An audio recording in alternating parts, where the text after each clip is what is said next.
계속 실패하시는 분들 보면 네. 이제 단타적인 입장에서 계속 보시는 거죠. 이 빌라를 수익 조금 나면 팔아야지. 저 같은 경우는 월세도 올리지 않거든요. 네. 왜냐하면 제 세입자들보다 제가 돈을 더 잘 벌 것 같거든요.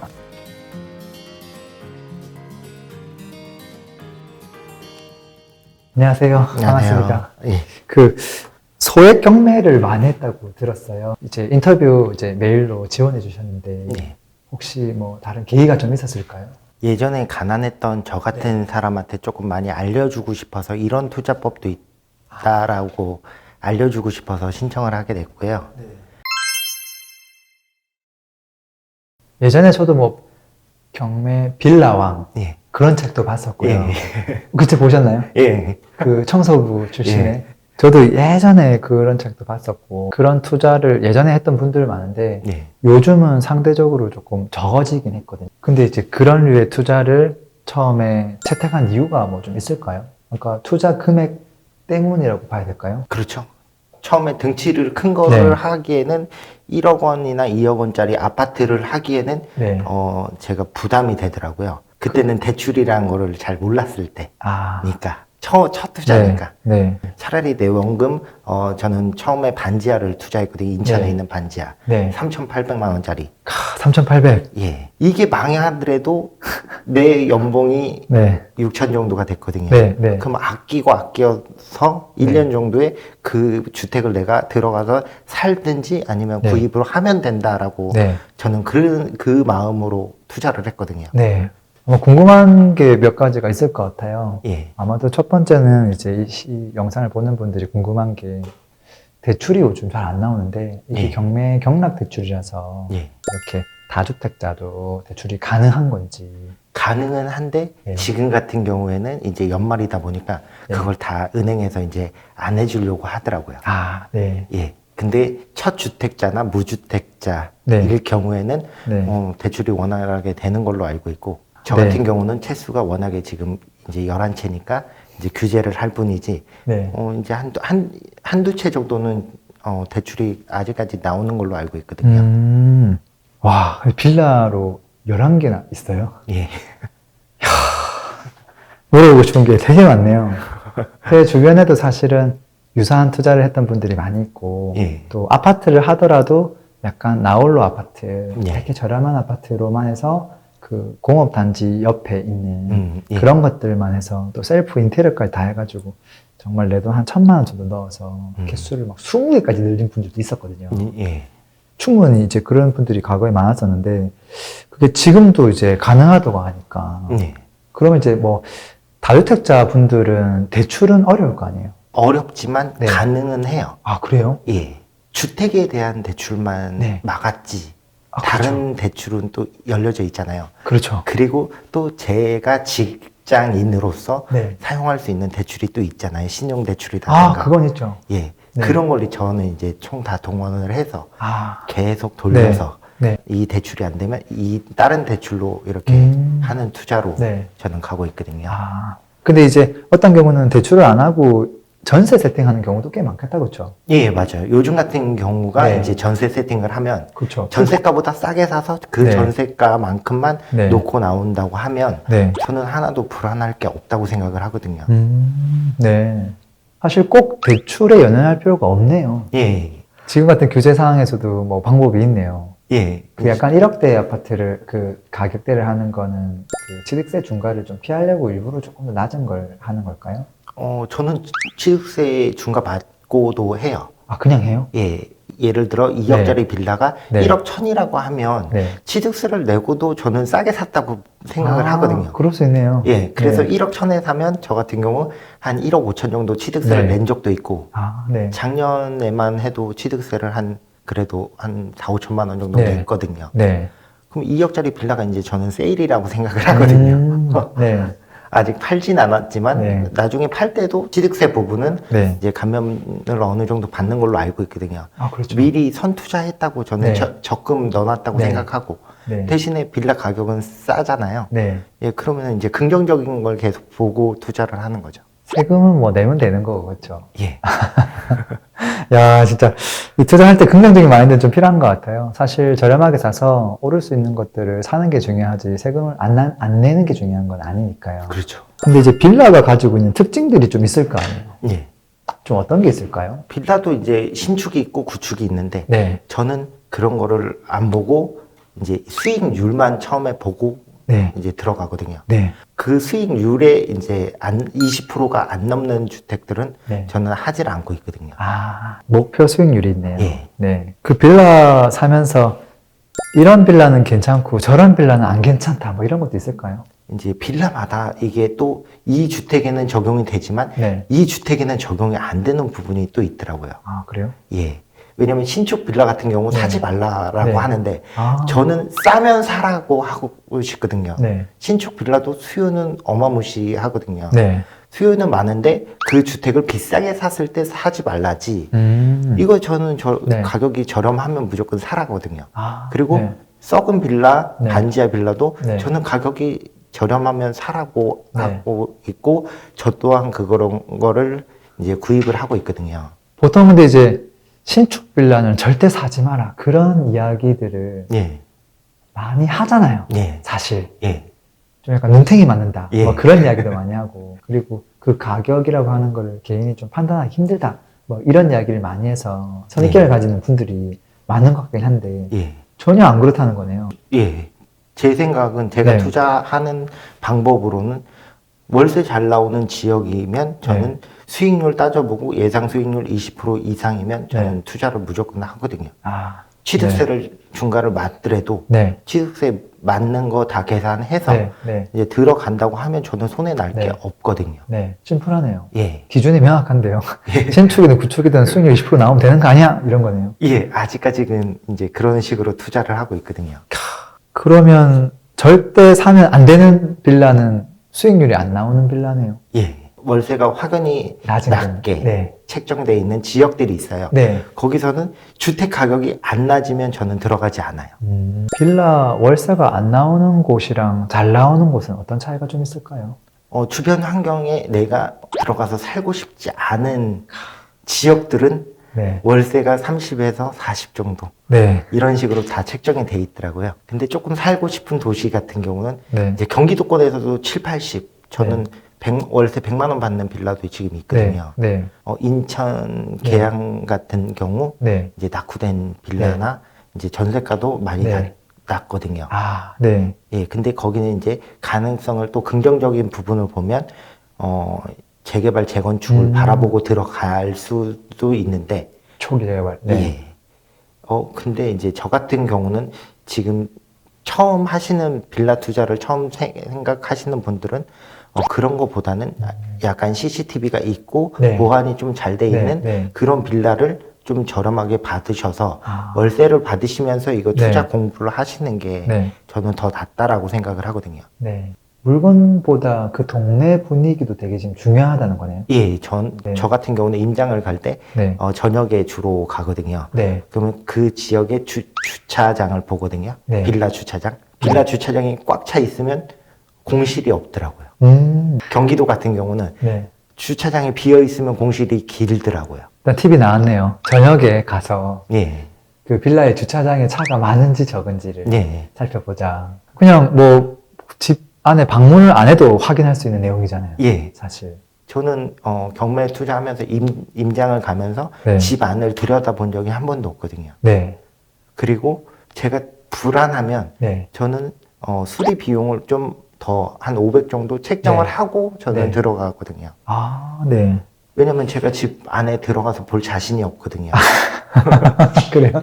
예. 그러면 이게 제가 불안해하는 거는 수리비에 대한 걱정이잖아요. 그러면 500 정도를 더 네. 높여서 내가 네. 낙찰을 안 받으면 되는 것이고 네. 받으면 그 500을 내가 써서 받았으니 네. 충분히 저는 낮게 받았으면 그 500을 충분히 저는 그 수리 비용으로 네. 쓰거든요. 네. 근데 아직까지는 그 500만 원어치 수리 비용이 들어간 적이 없어요. 아직까지. 네. 되게 현명하네요. 아닙니다. 물건을 안 보고도 사실은 뭐 수리비 측정해두면 되지 뭐 이렇게 하니까. 예. 투자가 원래 이제 경매 투자하면 되게 힘들고 스트레스 받고 그런 거라고 네. 두려워하는 분들이 많은데 그렇죠. 그런 부분들을 되게 슬기롭게 잘 하고 계신 것 같아요. 아, 감사합니다. 이 빌라에 대한 혹시 출구 전략도 있으세요? 저 같은 경우는 일단은 전세가보다 먼저 싸게 내놓고 가니까 네. 월세를 받으시는 게 저는 제일 안전하다고 생각을 하고요. 네. 그 다음에 출구 전략은 이제 그걸 전세로 돌리시는 거죠. 음. 자금이 네. 내가 이제 꼬일 때나 막힐 때 있으시면 네. 그걸 전세로 돌리셔서 충분히 활용하시고 네. 다시 그걸 또 월세로 돌리시라고 저는 아. 말씀을 드리거든요. 근데 이제 계속 실패하시는 분들 보면 네. 이제 단타적인 입장에서 계속 보시는 거죠. 이 빌라를 수익 조금 나면 팔아야지. 그러니까요. 예, 그러면서 이제 걱정하시는 부분이 양도세가 너무 많이 나와요. 아, 그렇지. 예. 이건 너무 욕심을 계속 부리고 가시는 게 아닌가 싶거든요. 네. 저는 그냥 차라리 어차피 이게 자본주의 사회잖아요. 네. 그럼 이제 자본 게임이라고 저는 생각을 해요. 네. 자본을 계속 쌓아 나가면서 월세는 이제 자전거 바퀴처럼 네. 비슷하게 마저 들어가야 된다고 생각을 하거든요. 네. 그러면 월세로 이렇게 투자했을 때 조금씩 받으면서 이제 투자 공부도 하면서 이제 네. 자본주의를 조금 알아가는 게 저는 무엇보다 편한 투자고, 그 다음에 전세로 돌려서 다시 또 그걸 월세로 받는 네. 게 저는 출구 전략이거든요.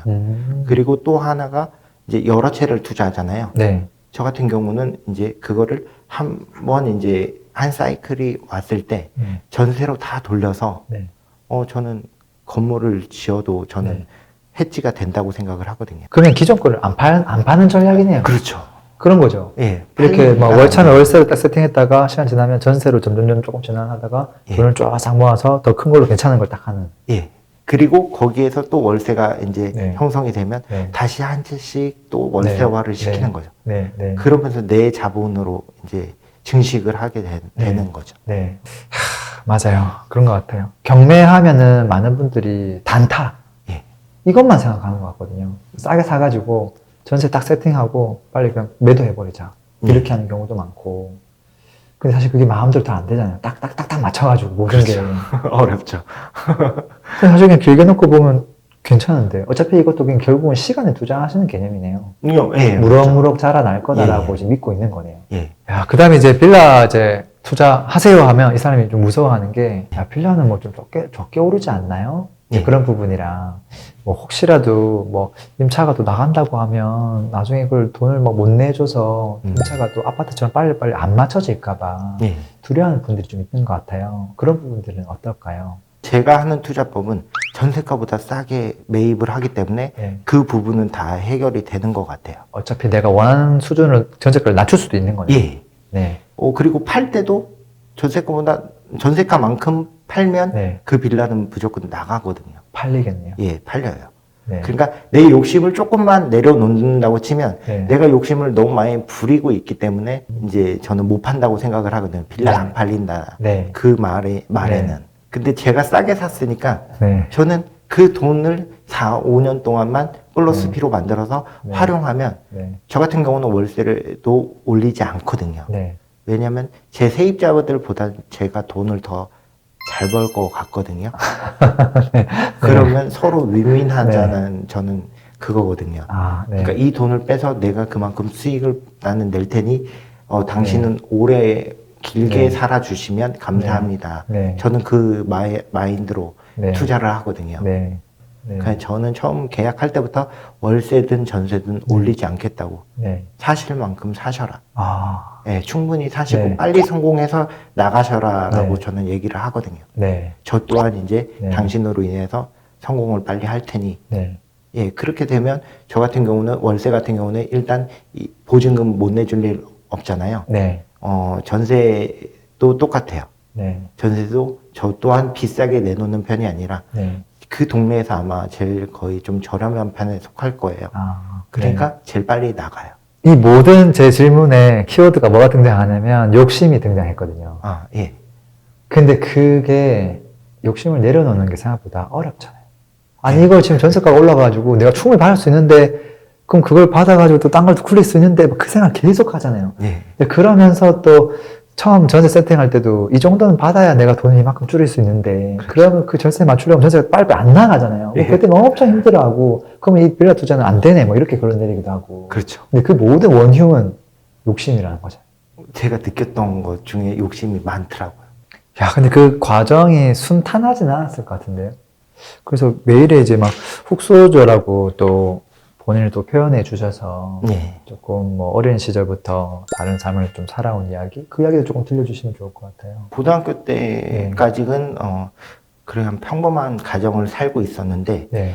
이제 고등학교 한 4학년이 되면서 네. 이제 아버지가 암에 걸리시면서 아. 이제 그러다 보니까 가정이 더 어려워지는 거죠. 이제 그러면서 아파트에서 이제 빌라로 내려오면서 이제 우리 집은 망했다라고 생각이 들었고 이제 아버지 병원비 하면서 네. 빚도 많이 져보고 네. 가장 많이 울어는 봤지만 제가 할 수 있는 건 별로 없더라고요. 어린 나이에 네. 아무리 아르바이트를 해서 네. 제가 36시간 동안 잠도 안 자고 커피를 20잔씩 마셔가며 일을 해본 결과 네. 그렇게 가정 형편이 나아지진 않더라고요. 음. 투자라는 걸 몰랐을 때까지만 해도 이제 그러면서 투자에 대한 욕망 자체가 계속 남아 있었던 거죠. 아. 나는 언제든 이제 투자를 배워서 해봐야겠구나. 이제 그렇게 하다가 노동을 하다가 보니까 이제 지쳐서 한국을 떠나고 싶다라는 생각을 하게 됐거든요. 아, 네. 이제 그러다가 필리핀에 이제 여행을 갔었는데 거기서 또 다시 강도를 만나면서 아, 이제 총과 칼에 의해서 제 몸이 많이 다쳤거든요. 아, 네. 그러다 보니까 다시 또 인생이 바닥이더라고요. 몸밖에 없었는데 몸까지 예. 다치니까. 남자들은 그런 게 있잖아요. 30살이 되면 뭔가를 조금 하나 이루어 놓고 싶다라는. 있죠. 예. 내가 30살이 됐으니 어느 정도의 자산을 모으고 어느 정도의 차를 사고 그런 게 대부분 다 기본적으로 있어야 되는데 뭐 저는 병원비로만 몇천만 원이 나가는 상황이 돼버리는 거죠. 아, 이제 그러다 보니 제 정신적으로 문제가 생길 것 같아서 저는 그때 당시에 모든 걸 다 내려놓자. 네. 내 욕심. 네. 이게 결국은 보니까 제 욕심인 거더라고요. 아, 내가 어느 정도 30살이 되면 내 자산이 어느 정도 쌓여져 있어야 된다는 게 저는 제 욕심으로 저는 판단을 해서 이거부터 먼저 내려놓자라고 저는 생각을 했거든요. 네. 그리고 다시 바닥을 한번 찍고 올라오자. 이제 그러면서 재활에만 집중을 했거든요. 1년 네. 반 동안. 네. 그때 당시에 제가 아파트를 한 채를 구입을 했거든요. 네. 그 어떻게 해서든 어머니랑 얘기를 해서 저희 네. 집에 있는 돈 다 해서 네. 월세를 받자. 네. 다만 얼마라도 이걸 투자를 해서 월세를 받으면 네. 조금이나마 형편이 좀 나아지지 않을까 아, 해서 저는 그걸 투자를 해놓고 네. 제가 취직을 못 하잖아요. 네. 이제 소음 같은 경우도 계속 재활을 해야 되고 하니까 네. 취직을 못하니 이걸 내가 셀프 인테리어를 해서 내가 이거를 조금 인테리어 비용이라도 아껴보자 하면서 네. 저는 인테리어를 했거든요, 혼자. 아. 다른 데서 월급을 제가 못 버니 네. 차라리 이걸로라도 조금씩 충당을 하자라는 생각을 했거든요. 근데 그때 배운 경험들이 이제 경매를 하면서 그대로 녹아들겠네요. 예, 빌라도 지금도 셀프 인테리어 제가 할 수 있는 건 하거든요. 아, 네. 예, 그러면서 이제 가격적인 부분에서도 조금 네. 그 세이브가 되는 부분이 많죠. 이제 그러면서 이제 환경미화원은 20살 때부터 하고 싶었었거든요. 네. 이제 그러면서 제가 자신감이 조금씩 생기더라고요. 하다 네. 보니까. 네. 작은 성공들을 이루다 보니까 아, 이제 네. 그러면서 환경미화원 시험을 받고 도전했고 네. 이제 됐고 야, 엄청난 변화가 있었겠네요. 예. 근데 처음에 할 때는 좀 두려웠겠는데요? 예, 저도 두려움이 많았죠. 그걸 어떻게 극복했어요? 혼자 스스로 다 그냥 하신 거예요? 저도 이제 랭고님 옛날 영상에 봤을 때와 마찬가지로 네. 제가 지금 부자가 아니었잖아요. 네. 그때 투자할 당시 내 모든 게 저 또한 다 틀렸다고 생각을 했거든요. 네. 이제 병원에서 내려놓음을 배우면서 이제 그것 또한 내려놨거든요. 네. 내가 고집이었구나. 아, 이건 내가 틀린 고집이었는데 내가 계속 그 방향으로만 끌고 갔던 거구나. 그렇게 생각을 해서 투자할 때도 두려움을 좀 많이 버리는 계기가 다 내려놨거든요. 내가 했던 생각들을 저 또한 아니었거든요. 이제 그러면서 내려놓기를 많이 수행을 했었죠. 오늘 아마 귀한 경험담 들려주셔서 아마 보시는 분들이 얻어가는 것도 있고 또 네. 생각하는 바도 많았을 거라고 생각을 합니다. 오늘도 귀한 시간 내주셔서 정말 감사드립니다. 감사합니다. 또 끝까지 시청해주셔서 고맙습니다. 네.